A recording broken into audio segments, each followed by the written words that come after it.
যেটা হয় ওরা ইউরেনিয়াম আছে যেটা যের মধ্যে ওয়েপন গ্রেড নয়, এটা রিফাইনমেন্ট করতে হয়। তো এই তিনটে জিনিস আপনি দেখবেন এই বাংলাদেশ থেকে অরিজিনেট হয়ে চলে আসছে। আর ওর মধ্যে রাশিয়ান যারা ছিলেন ওখানে এই রূপুর প্ল্যান্টে, ওরা আপনার 17 থেকে আজ 25 পর্যন্ত 23 জন লোক মারা পড়েছে।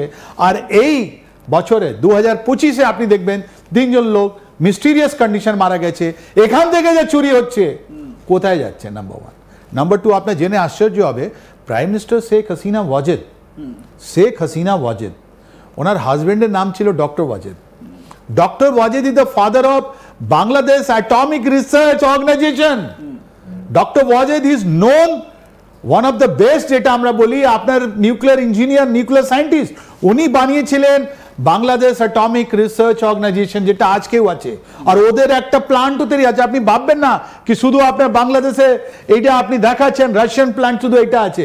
ওদের বাংলাদেশ অ্যাটমিক রিসার্চ অর্গানাইজেশন যেটা আছে ওখানে ওদের একটা প্ল্যান্ট চলছে আজকে। ওখান থেকে অনেকগুলো জিনিস, অফকোর্স ডক্টর ওয়াজেদ অনেক আগে মারা গেলেন, উনি রিজাইন করলেন, উনি সায়েন্টিফিক অ্যাডভাইজার ছিলেন। কিন্তু উনি যা করে গেছেন, ওই যে সিস্টেম বানিয়ে গেছেন এত সুন্দরভাবে, ওরা যে রিসার্চ ফ্যাসিলিটি যার মধ্যে মেডিকেল আছে, যার মধ্যে এগ্রিকালচার আছে, যার মধ্যে স্পেস আছে, যার অনেকগুলো জিনিস উনি করেছেন, আইসোটপ পয়সোটপ, ওনার নামে 2-3টে জিনিস ইনভেন্ট হয়েছে। ওখান থেকেও বাংলাদেশের একটা ডার্ক ওয়েব এই 2024-এর পর আরো অ্যাক্টিভ হয়ে গেছে। এবং এইখান থেকেই একটা প্রশ্ন, সেটা হচ্ছে গিয়ে এই ডার্ক ওয়েব যেটা আর কে স্যার বলার চেষ্টা করছেন, এই ডার্ক ওয়েব অপারেট করছে কে বাংলাদেশের অন্দরে? একজনকে তো কাউকে অপারেটিভ থাকতে হবে, মোহাম্মদ ইউনুস নাকি ওয়াকারুজ্জামান? এই নিয়েই প্রশ্ন উঠছে যে কারা এই স্মাগলিং গ্রুপ তারা পরিচালনা করছে। আপনাদের স্মরণে থাকবে, আপনাদের দেখিয়েও ছিলাম এবং আলোচনাও হয়েছিল, বাংলাদেশি একজন অধ্যাপক, তিনি বাংলাদেশকে পরমাণু স্বয়ংভর হওয়ার জন্য, মানে নিউক্লিয়ারাইজেশন করার জন্য ভীষণ রকম সোচ্চার হয়েছিলেন, আওয়াজ তুলেছিলেন। তিনি বলছেন কি এই নিউক্লিয়ারাইজেশন হওয়ার জন্য বাংলাদেশের সঙ্গে এক সময়ের শত্রু পাকিস্তানের সম্পর্ক খুব ভালো করতে হবে। ইয়েস, অধ্যাপক ডক্টর শহীদুজ্জামান তিনি কি বলেছিলেন একবার শোনাই আপনাদের, তারপর আসছি আলোচনায়। বাহ। In order to change the Indian habitual perception, our only answer, as I feel, is nuclearization. Nuclearization does not mean that we have to be a nuclear power. Nuclearization, I mean that we have to develop a nuclear treaty with our former adversary, Pakistan. Pakistan is the most reliable, trustworthy security ally of Bangladesh. This is exactly what the Indians want us not to believe. This is exactly what Awami League wants us not to believe. But this is exactly what, Pakistanis, their herds burn out. They may not ask formally for forgiveness, but they don't want to see us become an Indian vassal. They will do anything. I can assure you, they will do anything to protect us from the Indians. Doctor শহীদুজ্জামানের বক্তব্য আপনাদের শোনালাম। তিনি বলছেন যে পাকিস্তান হচ্ছে গিয়ে এই মুহূর্তে বাংলাদেশের সবথেকে ট্রাস্টওয়ার্থি, এবং ভারত নাকি কিছুই করেনি, ভারত নাকি বাংলাদেশকে দাবিয়ে রাখার, এর থেকে বড় মিথ্যা আর কিছু হতে পারে না। ভারত না থাকলে এই বাংলাদেশ নামক দেশটার জন্মই হতো না। যাদেরকে ডক্টর শহীদুজ্জামান নিজের বক্তব্যে বলছেন যে এক সময় যারা আমাদের শত্রু ছিল, তাহলে যারা এই শত্রুতা আপনাদের সঙ্গে করেছে, আপনাদের মা বোনেদের ইজ্জত নিয়েছে, তাদেরকে কিভাবে আপনারা নিজেদের বন্ধু ভাবতে পারেন? যেটা আমরা বলার চেষ্টা করছি সেটা হচ্ছে গিয়ে বাংলাদেশের মতন দেশে এই মুহূর্তে আমরা দেখতে পাচ্ছি যে ধীরে ধীরে বাংলাদেশ একটা রোগ নেশনের দিকে এগোচ্ছে। পাকিস্তানে যে অস্থিরতা, পাকিস্তান যে রোগ স্টেট, সেটা সারা বিশ্বের সামনে ভারত সেই পর্দা ফাঁস করে দিয়েছে।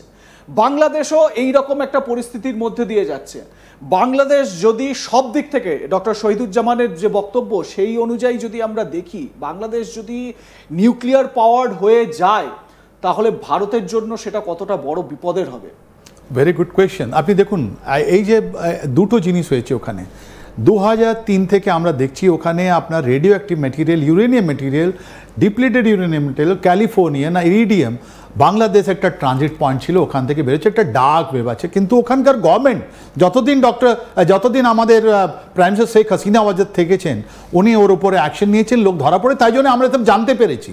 কিন্তু 2024-এর পর জানেন, আগস্ট 2024-এর পর একটা নতুন ন্যারেটিভ তৈরি হয়েছে। ওই ন্যারেটিভের মধ্যে এই প্রফেসর হয়তো ইনিও একটা ডার্ক ওয়েভ, ইনিও টাকা নিয়েছেন, উনি বলছেন এটা নিউক্লিয়ারাইজেশন হওয়া যায়। তাহলে এই যে ম্যাটেরিয়ালগুলো অ্যাভেলেবেল ছিল, যেটা আপনার ওখানে এসে আসতো আর ওখান থেকে আপনার সমুদ্র রুটে আপনার চলে যেত, ওখানে দুটো জিনিস হয়ে গেছে। একটা কিছু কিছু মাল, কিছু ইউরেনিয়াম জিনিস এরা বিক্রি করছে, আর কিছু এরা এই প্রফেসর ইউনুস পুরো, যেহেতু ইনি নোবেল লরিয়েট ছিলেন, সায়েন্টিস্টের সঙ্গে টাচে আছেন, উনি একটা গোপনে ওনার কাছে যে বাংলাদেশ অ্যাটমিক রিসার্চ যে অর্গানাইজেশন সংগঠন আছে, ওখানে পরমাণু বোমা তৈরি করার জন্যে এই ইউরেনিয়ামগুলো রাখছেন। তাহলে দুটো জিনিস হলো, একটা বিক্রি করছেন যেখান থেকে ওনার টাকা আসছে, কেন যে আমেরিকার টাকা দিচ্ছে না, ডার্ক ওয়েব থেকে ইনি একবার ঢোকার পর উনি বেরোতে পারবেন না, রাইট? আর দেশের মধ্যে একটা মাহল তৈরি করেছেন। কি মাহল ছিল? আমি কে তুমি কে রাজাকার, নাম্বার 1। নাম্বার 2, উনি বলছেন নর্থ ইস্টকে আমরা ভেঙে দেবো। তাই জন্য আপনি দেখুন শিলিগুড়ি করিডোর নিয়ে এত তৎপরতা, ওখানে লালমনিরহাট বা ঠাকুরগ্রামে গিয়ে দেখবেন ওখানে করে দেবো। অ্যান্ড তারপর উনি বলছেন কি আমার কাছে অনেকগুলো জিনিস, কেন যে একটা বোমা বানালে আপনার 3-4টে জিনিস দরকার। একটা আপনার ওয়েপনাইজ করতে হবে, ওয়ারহেড বানাতে হবে। তার মানে কিছু কিলোটনের একটা ছোট, একটা ট্যাকটিক্যাল হতে পারে, স্ট্র্যাটেজিক হলে। বাংলা যেটা আছে ওর যতগুলো ওদের কাছে রেঞ্জ আছে, একটা ট্যাকটিক্যাল ওয়ারহেড বানাবে। তার মানে ট্যাকটিক্যাল রেডহেড বানাবার জন্যে বা ট্যাকটিক্যাল ওয়েপনাইজ করার জন্য ওকে ইনরিচ ইউরেনিয়াম লাগবে। ওই ইনরিচমেন্টটা কোথেকে আনবে? ও আপনার পাঠাবে পাকিস্তানকে, যে বলে আমার কাছে কিছু ইউরেনিয়াম আছে, আমি তোমাকে পাঠাচ্ছি। আর ওকে কি দেবে? ওকে ওয়েপন গ্রেড যে ইউরেনিয়াম আছে, যেটা পাকিস্তান কাকে দেবে, বাংলাদেশকে দেবে। তার মানে বাংলাদেশের কাছে আজকে ডেটে ইনরিচ ইউরেনিয়াম আজকে ডেটে আছে, নাম্বার 1। তার মানে ওনাকে এখন দরকার আছে ওটা ওয়েপন হেডে কনস্ট্রাক্ট। ওর কাছে একটা Bangladesh atomic research organisation already আছে, একটা ডার্ক ওয়েব কাজ করছে অনেকগুলো লাখ। আর দেশের মধ্যে একটা উনি উত্তাল সিচুয়েশন করে দিয়েছেন কি না আমরা এখন নিউক্লিয়ার হব, রাইট? মনে রাখবে জামাতুল মুজাহিদিন, তারপর আপনার ISIS, যতগুলো লোক ওরা এখান থেকেই টানতো আর এখান থেকে যেত কোথায়? আপনিও জিজ্ঞেস করতে পারেন কি যদি ওখানে ফিসাইল মেটেরিয়াল থাকে, যদি এরকম ইরিডিয়াম বা আপনার ক্যালিফোর্নিয়ান ইয়া আপনার এটা ইউরেনিয়াম যদি থাকে, কোথায় যায় এরা? এটা ইরানে যেত, এটা যেত ইরান, মিডল ইস্টে যেত, এখানে ওসব দেশে যেত যারা নিউক্লিয়ার দেশ হওয়ার এসপায়ার করছিল, রাইট? পাকিস্তানে যেত। এই যে ইরানে যেত, আমরা দেখলাম যে কি ইসরায়েল, শুধুমাত্র ইরান তো ইসরায়েলের উপর অ্যাটাক করেনি। আমরা দেখলাম কি ইসরায়েল এক রাতে হঠাৎ করে ইরানে অ্যাটাক করলো এবং তারপর বলল কি যে ইরান পরমাণু সব এক্সপ্লয়টেশন করছিল, নিউক্লিয়ার এক্সপ্লয়টেশন করছিল, হিউজ